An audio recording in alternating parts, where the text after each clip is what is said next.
৫ই আগস্টের আগ পর্যন্ত বাংলাদেশের প্রশাসন ওভারঅল কারফিউ জারি থেকে শুরু করে তখন একটা পরিস্থিতি ছিল।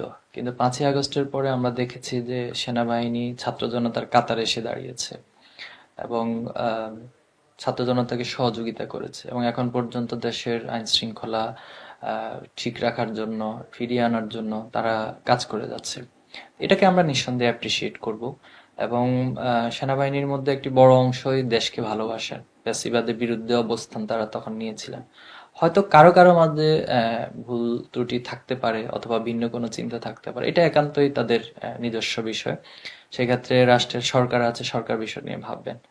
তো হাসনাত আব্দুল্লাহ তিনি যেটা পোস্ট দিয়েছেন, তিনি তো একজন দায়িত্বশীল ব্যক্তিত্ব এবং এই জুলাই আগস্ট আন্দোলনের অনেক ভূমিকা ছিল। অনেক ত্যাগের তিনি নাজরানা দেখিয়েছেন।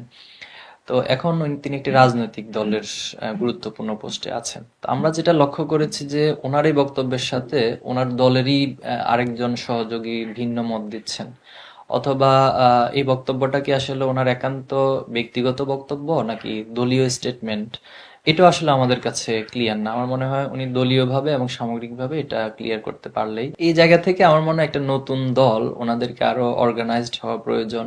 দেশের বা রাষ্ট্রের কোনো একটা বিষয়ে আরো বেশি গঠনমূলকভাবে উপস্থাপন করা যেতে পারে।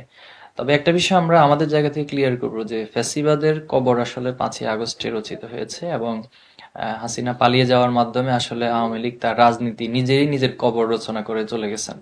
তো এই জায়গা থেকে নতুন করে এটাকে জাগিয়ে তোলা, এটার কোনো যৌক্তিকতা বা প্রাসঙ্গিকতা আমরা দেখছি না। মূলত ফ্যাসিবাদ এখানে কোনোভাবে প্রতিষ্ঠিত হবে না, এটাই হচ্ছে জুলাইয়ের শহীদদের প্রতি আমাদের কমিটমেন্টের জায়গা, দায়বদ্ধতা।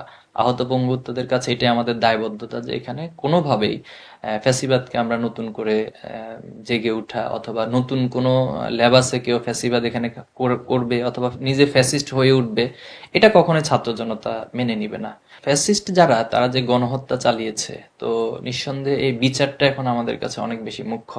বিশেষ করে শহীদ পরিবারের সাথে আমরা যখনই দেখা করেছি, কথা বলেছি, তাদের কাছে তাদের বিচারটাকে তারা এনিহাও ন্যায় বিচার যেন প্রতিষ্ঠিত হয়।